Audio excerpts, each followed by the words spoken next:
You've probably heard it a million times. Drink more water, it's good for you. But what if the real secret to a longer, healthier life isn't just about how much you drink, but what you're drinking?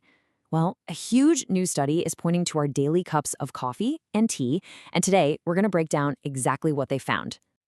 I mean, really think about that for a second. Could the key to unlocking a few more healthy years be sitting right there in your kitchen cabinet? It's a pretty wild idea, right? And the science we're about to get into suggests it might just be true. So, what's the big discovery here? Well, it wasn't as simple as just drink more fluids. Nope.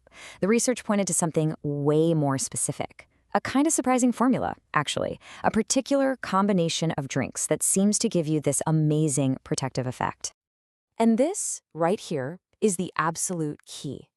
The most incredible part of the study's findings is that the biggest health benefits didn't come from drinking just water, or only coffee, or only tea.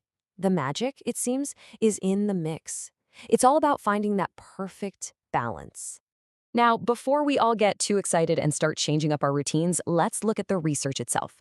I mean, a claim this big needs some pretty solid evidence to back it up, and believe me, this study is built on a really impressive foundation. So where did they get all this info? They tapped into the massive UK biobank, looking at almost 183,000 adults. They figured out what these folks drank over a 24-hour period, and then they followed them for about 13 years to see what happened. That kind of scale and that long of a time frame, yeah, that gives these findings some serious weight. Okay, so this is where it gets really practical and really cool. The study didn't just find some vague connection. It actually nailed down specific numbers that were linked to the very best health outcomes. So let's break down this secret formula.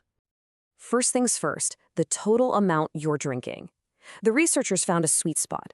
The absolute lowest risk of mortality was found in people who drank a total of 7 to 8 drinks per day. Think of that as step one, the right amount of hydration to even get you in the game.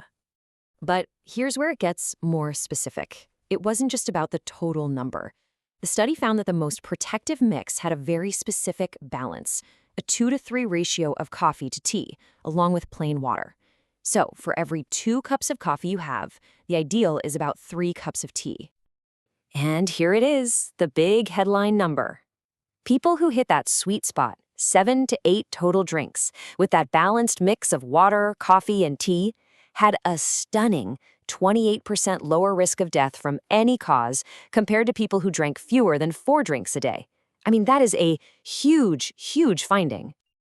And hey, don't just take my word for it. This quote from Dr. Thomas Holland, a physician scientist who commented on the study, really nails it.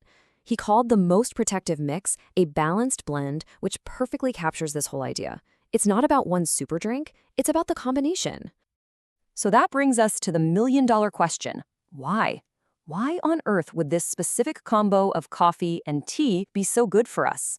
Well, the answer seems to be all about the unique goodies found in each drink, and, more importantly, how they work together as a team. So the theory is that these drinks have this incredible synergy. It's like a superhero team-up. Coffee brings these powerful antioxidants and compounds that are great at fighting inflammation, and then tea comes in with its own set of unique compounds that are fantastic for supporting your heart and keeping your blood vessels healthy.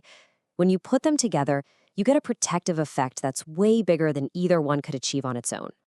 Okay, but hold on. Before you run off to completely overhaul your daily drinking habits, we absolutely have to take a step back. Because with any study like this, especially when it comes to nutrition, context is everything. There are some really important limits and even potential risks we need to talk about. So let's ask the real question here. Is it really as easy as just drinking a certain amount of coffee and tea? Well, even the researchers who did the study are quick to point out that, we have to look at the bigger picture.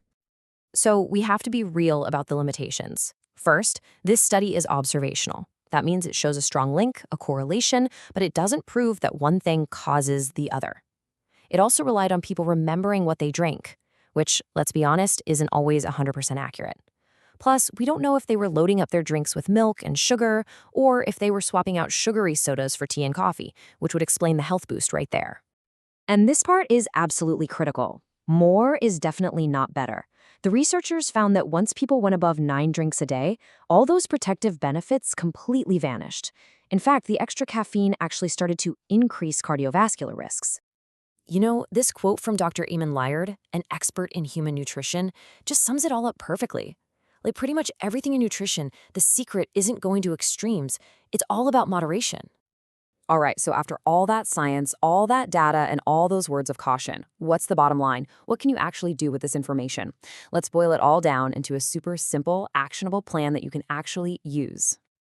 Here is your game plan, plain and simple. Step 1. Aim for that sweet spot of 7 to 8 total drinks a day. That's your foundation. Step 2. Mix it up. Don't just stick to one thing. Get a nice balance of water, coffee, and tea in there. And finally, step 3. Always remember the golden rule. Moderation is everything. So, this research really gives us a whole new way to think about our daily routine. It suggests that what's in our mug isn't just a morning pick-me-up or a way to stay hydrated. It could actually be a powerful tool for a longer, healthier life. Which really just leaves one question. What will you be drinking tomorrow?